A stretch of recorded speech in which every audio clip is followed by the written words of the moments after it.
So thanks for joining us with this policy and procedure webinar. Bob Coppedge, Simplex IT, all that good fun stuff.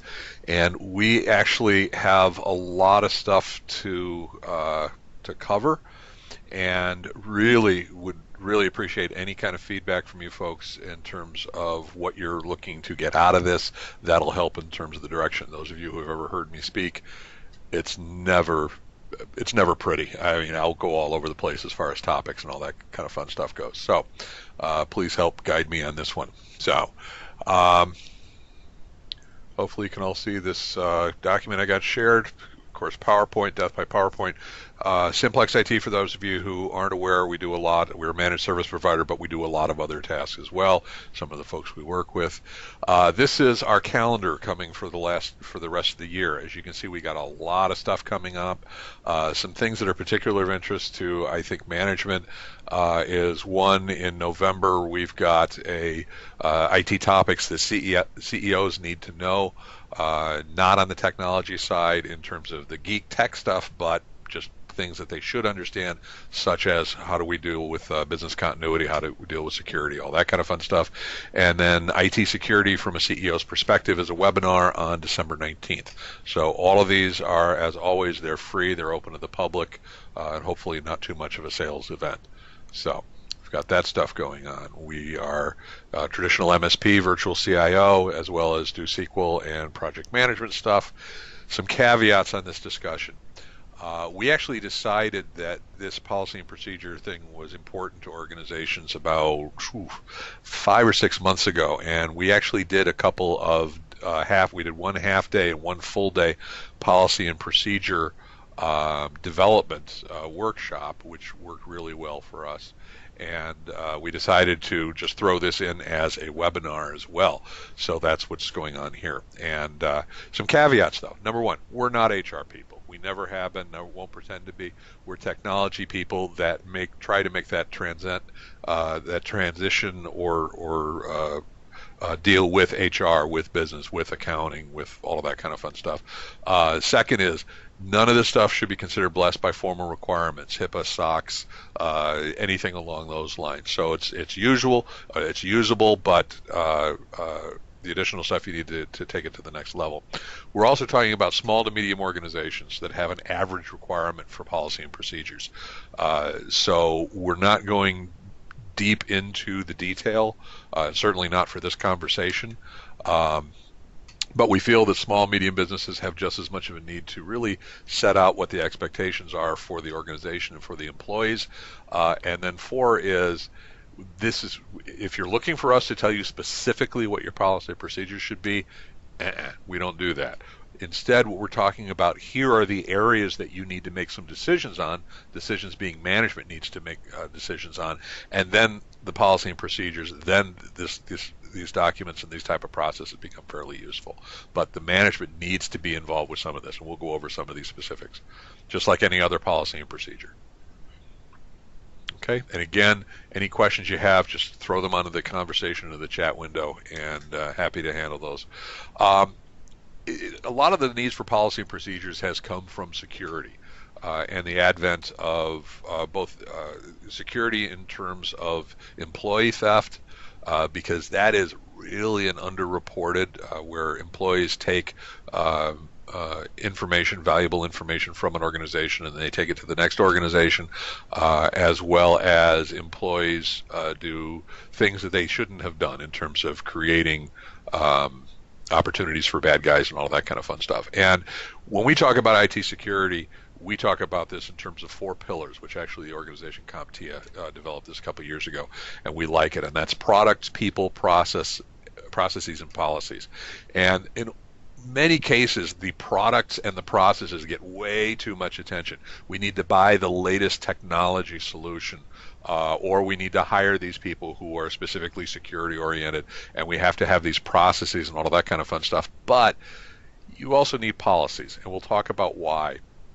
But the advent of IT security is such a big issue, in my opinion, has increased significantly the needs for policy and procedures to be reasonably well defined within your organization. So Just give you that.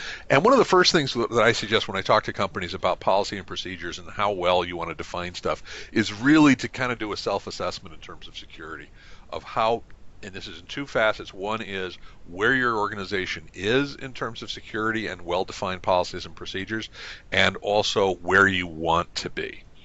And really, Goldilocks, the danger zone. That's essentially, it's the Wild West, where we're not going into where employees can do what they want to. Employees can say yes to the phishing. They don't know why they have problems getting to a website.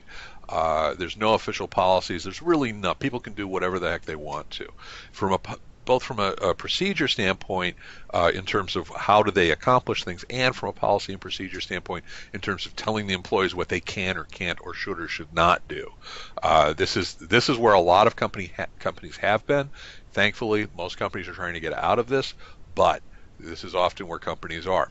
The halfway home, that's your middle road, where we've implemented security policies, we've scanned devices, there's a firewall in place, we're doing things, we could do them better.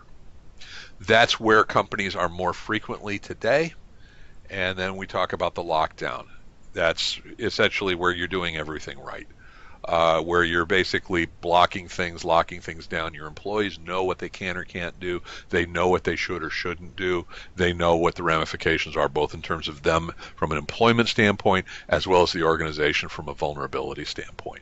So we think that one of the first things to do for organizations when you're starting to talk about IT policy and procedures is to really kind of take this self-assessment of how far do you want to be in terms of security. And one of the challenges on some of these things, and by the way, this isn't a pure security conversation, but it's a big part of it. So bear with me if you're tired of hearing of IT security. But one of the big challenges is that when we talk about security, is often security is how do we increase. If we increase the level of security, we're either decreasing the functionality of the person by making it tougher for them to do things, or we're increasing the price or the cost. So that's one of the things to keep in mind in the back. So when we talk about policies and procedures, here's the policy topics that we've got. And we're going to spend, unfortunately, we've only got about half an hour. We've got about 20 minutes or so. So we're going to go through these rather quickly, but these are the policies that have been identified. And by the way, we've worked with a third party who actually created the policies, and we're then using them with our customers, with our clients, and all of that. So this isn't Simplex-IT's version of here are what the policies should be.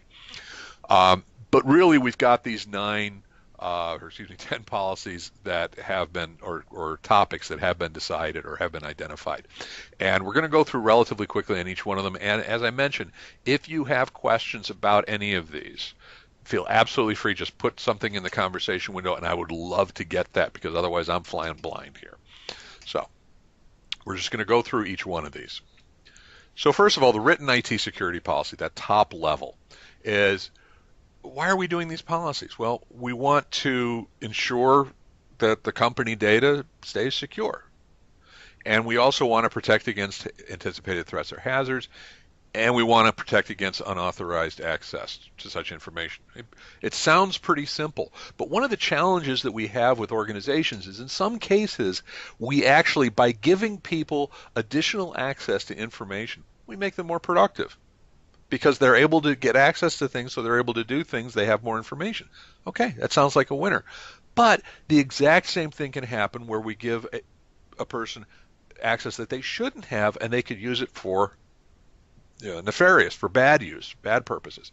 So what we need to do is we need to ensure that we're guarding against accidentally giving people access to stuff that they shouldn't have. And one of the challenges is, from an organizational standpoint, do you want to have control specific enough or sufficient enough to prevent people from getting inappropriate access, which may cause you to have some trouble getting people access to information when a situation comes up where if they had information to that data, they would be more productive. And that's, unfortunately, that's a risk. So that's a conversation that needs to be had. And these are just some of the things, When we talk about, do we want to have, for organizations, do you want to have a security officer? Smaller companies, no. Medium-sized companies, you get to a point where you're actually talking about somebody who should be well versed in these things, and do you want to have an actual department or a committee together? And here's one of the things: that should not necessarily be your IT person, because your IT person is responsible for implementing a lot of these controls. And if they're also responsible for ensuring that they did it, you have that possibility where they're not going to be and not painting them as bad people, but they may be a little bit, they may be inclined to judge themselves as being perfect or being more productive than they are. So we're not going to go through all of these things, but you can see that there's a lot of topics that go into this. Second, employee termination. Now, you probably already have, if you're a decent sized organization or the like, you've been around long enough, you probably have some policies in terms of employee termination. So from an IT standpoint, some of the simple things that you need to make sure of is, do you have a checklist of what pieces, parts, security, devices, accounts, passwords each employee has? Now, by checklist, that means that already needs to exist. You should already have a list. Every employee should have in their employee file a checklist of here's what they need or here's what they have access to that we need to either retrieve from them or change for when they leave. Now, this is important because you don't always know when an employee is going to be leaving the organization, and it may be on their terms, not yours. So if they have access, if they have passwords, if they have equipment, all of that kind of fun stuff, you need to know that right up front. And then how do you ensure the return of the materials and the changing of the credentials? This is especially true for, does someone have a laptop? Does someone have access to cloud-based applications? Which means that even if they are not located in the office, they still have access to corporate resources.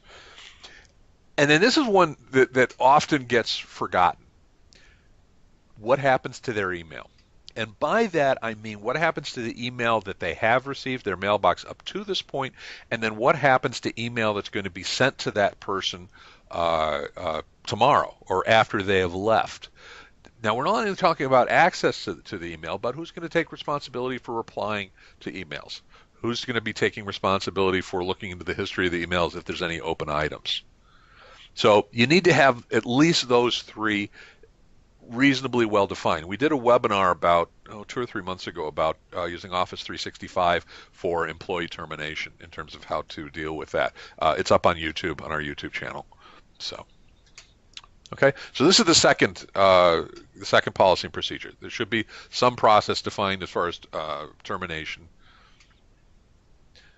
And then the third one is security incident response. When something happens that impacts whether it truly did impact or it raised the possibility of some kind of security incident, what do? And part of the challenge here is that if the policy hasn't been well defined, then what ends up happening is whoever does know what happened takes their best guess. So, for example, we did a webinar last week on dark web, and where we talked about, by the way, we think it's really good hand gestures here, which all of you are all the worse for not seeing. But we did on the dark web, where we've got a service now that is identifying to us when an account or when credentials for our customers' email domain go for sale up on the dark web.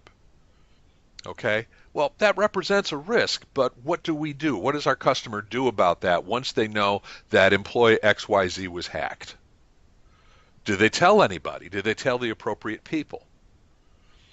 And the problem is, on the one side, we don't want to get the guy in trouble because in the case of the dark web stuff, it's not their fault. Often it's not their fault. The third party that was hosting the credentials, they got hacked, which included their credentials. So we don't tell the right people, so we don't go back and we don't reset the password, which is the simple solution for that. So we need to make sure that we communicate what should happen when a security incident happens. So the couple of things we want to make sure of is, one, where there was a breach. The difference between the breach and the unsecured stuff is the breach is where someone did have access. Someone did actually access whatever we call sensitive information. And you're going to hear the term PII, personally identifiable information. That could be name, social security, address, any of those kind of things, email, or sensitive company data. Now you'll notice I have no idea what sensitive company data is. The company needs to identify what that is, because you're going to want to make sure that the appropriate security measures and restrictions are in place for the stuff that's the most sensitive. So we have the breach, which means there has been access, and then we have unsecured PII, which is essentially talking about material that could have been breached because it was left out there. We don't know if it was or not. So if somebody left a laptop on and running in a restaurant and went back to the office and, oh, geez, I forgot, I got to go back. They go back and the laptop was still there. It was unsecure for a while. We don't know if it was breached or not, but it was unsecure.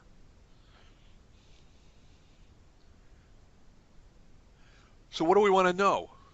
We want to know when it happened. What's the timeliness of notification? Is it better to announce it immediately or announce it when you have a better idea of what actually happened?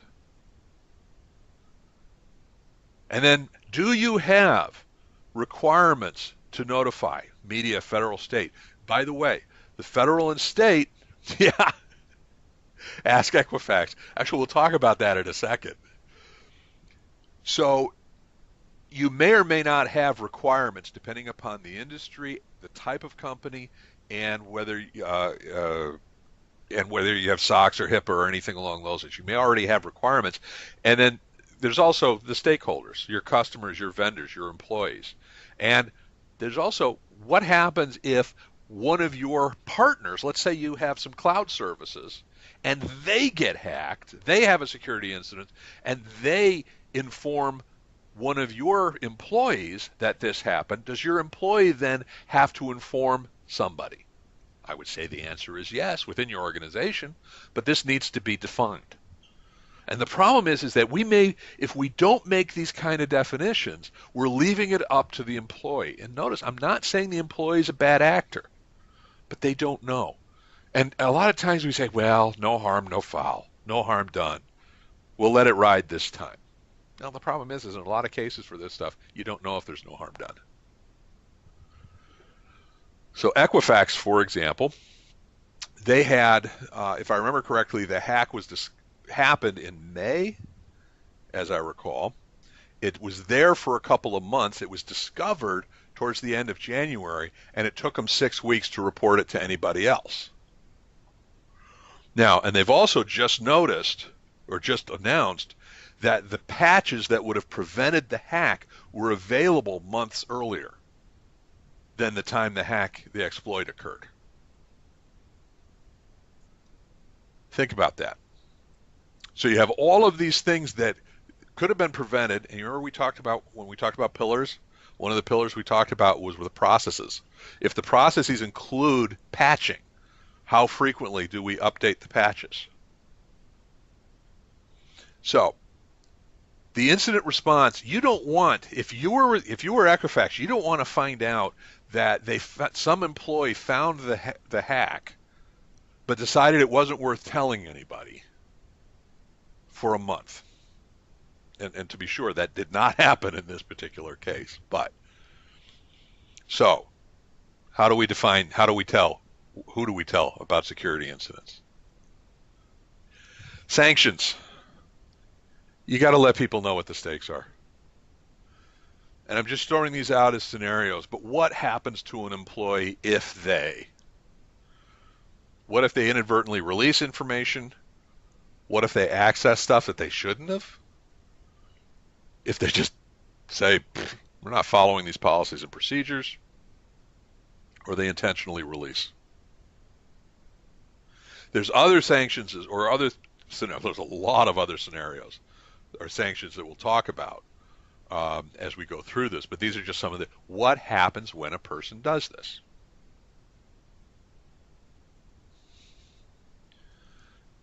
And especially since in a lot of cases, if we just talk about it from the standpoint of installing applications, I'm just going to install this application on my desktop because I can. Okay, but if that desktop is a mask for malware or is a mask for keylogging or whatever you want to call it, any kind of inappropriate access of resources, they need to know what they're risking by doing this.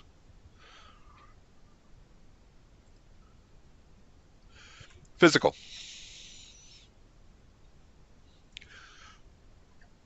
Monitors and keyboard placement, privacy screens, locking cables. Now, are these getting over the top? That's entirely for your organization to decide. But if someone is dealing with, let's say that you're a company that is dealing with personal financial information or the like, do you want the receptionist to be working on a screen that is visible to everybody who walks into the office?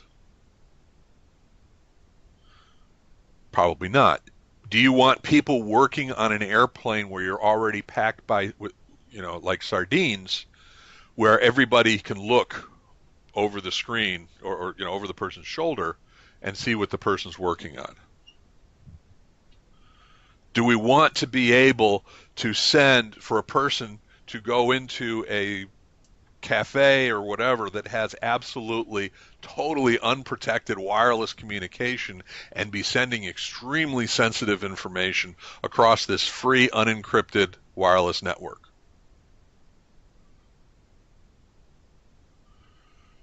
Now, all of those things have nothing to do with, they're not high-tech type things. And also, we had a situation where a client on an older machine decided that the antivirus was slowing their machine down. So they didn't shut off the antivirus. They made it so the antivirus didn't actually do anything. It ran, but it didn't look at any files. Oddly enough, that machine got hit with malware, got hit with ransomware specifically.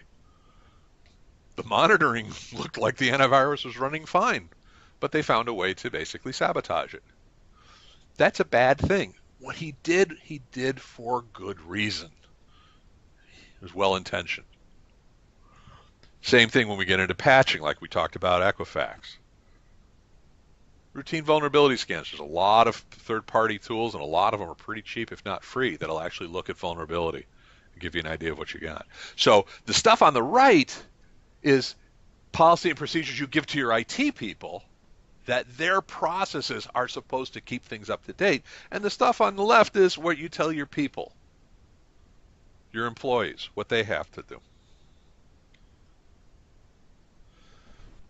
Access control. How do we control who has access to what? Oddly enough, we still have to say this, employees should be assigned a unique user ID.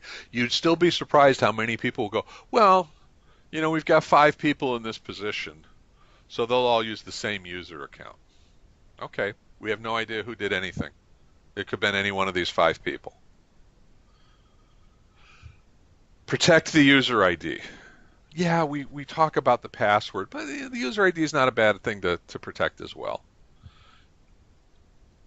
And report if it's compromised, the passwords, all that kind. I'm not going to go through and read all these, but you get the idea. What we're looking to do is we're looking to try to maintain, the level of security.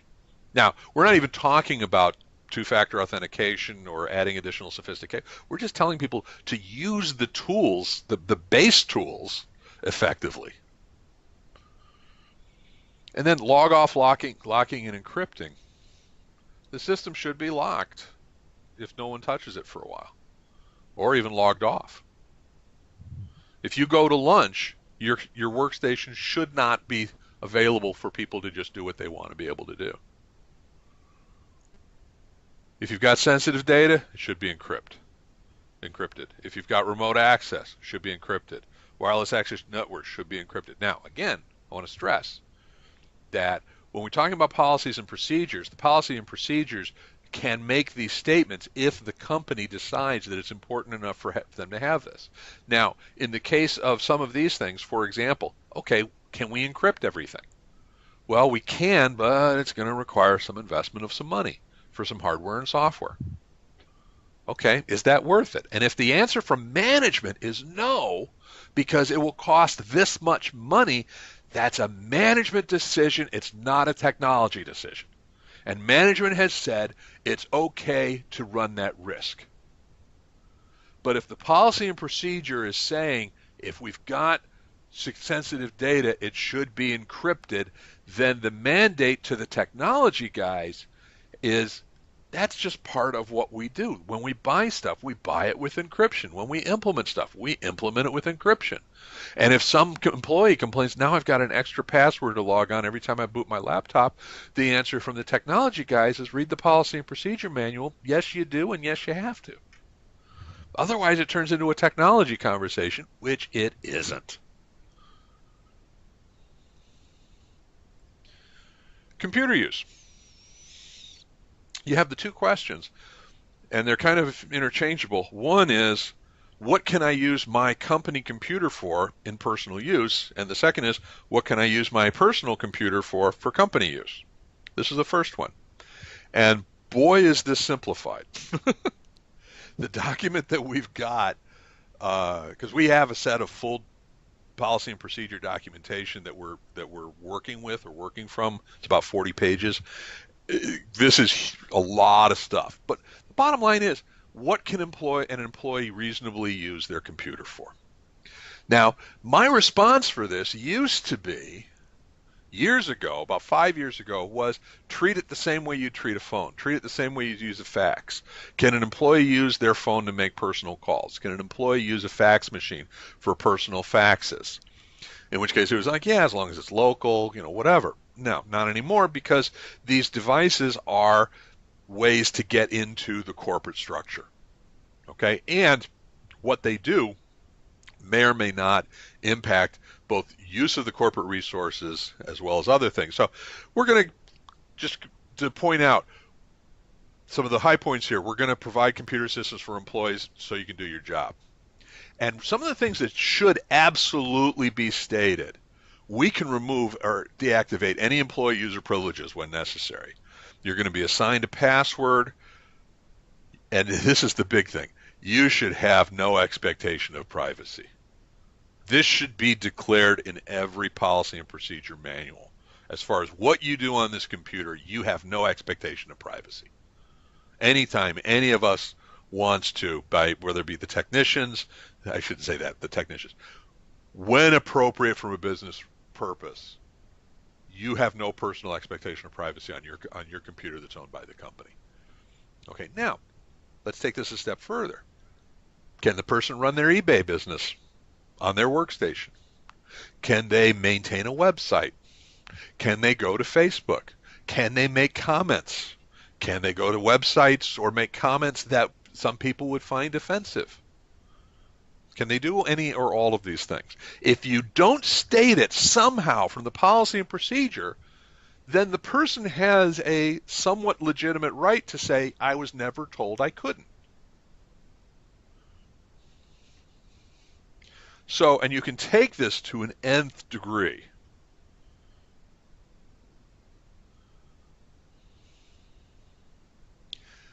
The reverse, BYOD.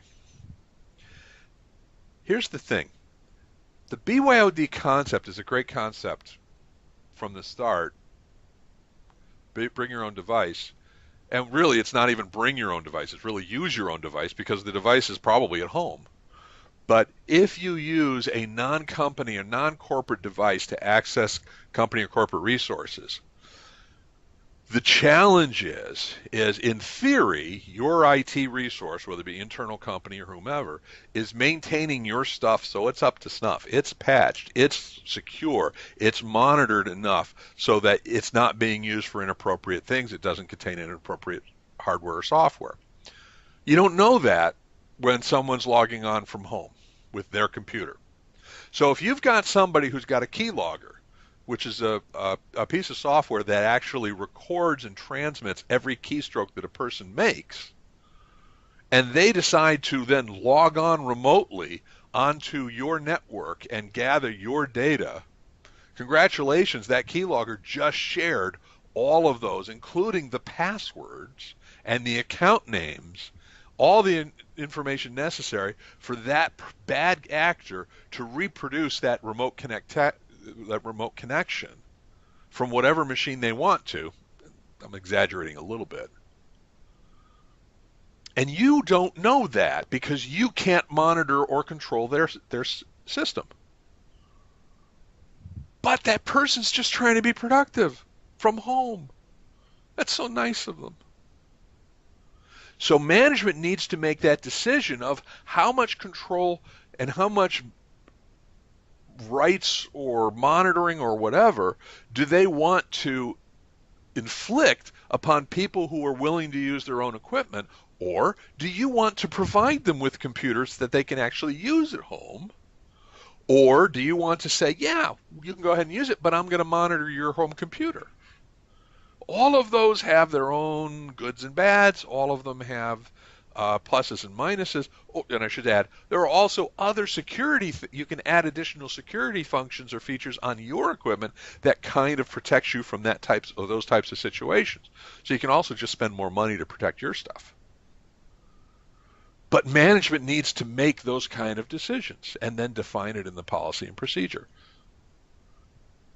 And we get back into that, well, if we connect, are we going to make sure we connect encrypted? Well, if we connect encrypted, can that person's home computer or whatever actually handle the encryption?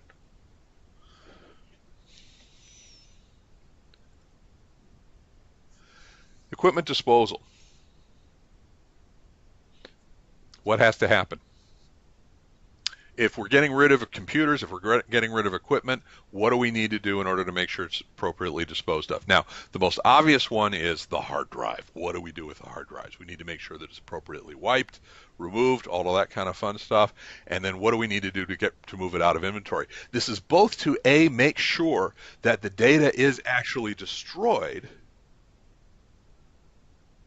You saw the Chris saws them in half. That actually is a great point, is that destroying hard drives can be very therapeutic. Absolutely. I know some people who have taken them out to gun ranges. Absolutely. Yep. So, but you want to, first of all, you want to make sure that the data is fully destroyed. There's no chance of reconstruction of the data. But then second of all is also you want to make sure that the data is okay to be destroyed. If this is a workstation that an employee had, we need to make sure that nothing on that computer will ever need to be brought back again. And you also need to make sure if it's an appropriate destruction, well, what do we do with it? Do we give it to somebody? Do we give it to nonprofits? Do we donate it? Do we give it to an employee? It still might be useful by some measures and the like. And then facility security plan. Now, this is for larger organizations, as you can kind of see, but where should the systems be? This stuff should be, in law. It should be in areas which are restricted, at least reasonably restricted. Visitors should be kept away from where systems are. Clean desk policy implemented. It's hilarious. There was one customer or one potential customer I went to meet with who was just harping on how secure he was, all this kind of blah, blah, blah. And then he left me because he had to, I think, go to the restroom or the like. And sitting there on his desk were, and I did not rifle through the desk or whatever, but on the desktop were some obviously extremely sensitive information that was just there. Anyway. So those are some questions as well. Now, we're running actually a little bit over, and I apologize for this, but those are just some highlights of some of the policy, the Division of Policy and Procedures that we recommend to go through those things. Now, you can kind of see that there's a lot of security issues that go into play, but you can kind of take those 10 points and drill them into, here are some discussions. What's okay? What's not okay? That you can have with management that will give you a good start for policy and procedures and the like. Now, by the way, now we turn into a sales pitch. Okay, I'm going to give you the warning. One other thing that I did not point out is training.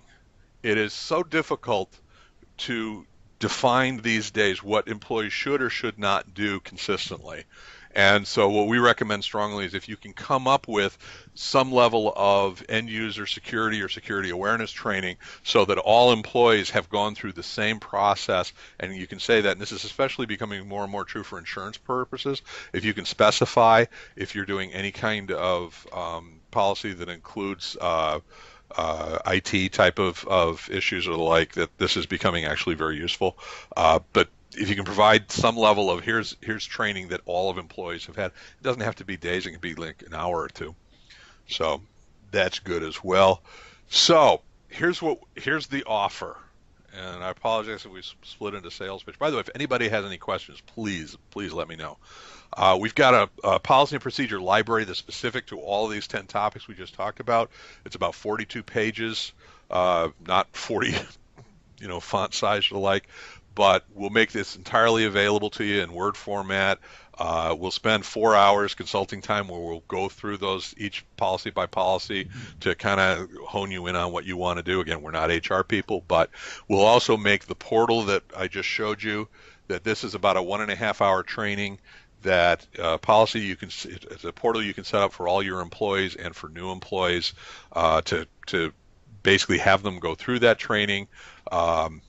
And quarterly updates to your policy and procedures. We'll also do dark web monitoring, basically tracking to see whether any of your domain accounts show up as being hacked. And the price starts, it depends on the size of the company, for about $1,000 for 1 year. And if you're an organization that already has an agreement with Simplex-IT for any of our other services, or if you want to be, there's significant discounts for us. And again, I hate doing sales pitches during these things, but like I say, if you're already a Simplex-IT customer, over the next few weeks, we're actually reaching out to customers to add both the dark web, the training, and the policy and procedure stuff to existing agreements. If you're on this call, feel free to contact me. And also, if you'd be interested in being a Simplex-IT customer or whatever, just give me an email or send us sales, or Bob, either one, just say that you're interested in this, and we'll give you a free list of all accounts for your email domains that looks like they've been hacked on the dark web. So we'll give you those, and no IT attitude or anything along those lines. And just go back. So that's it.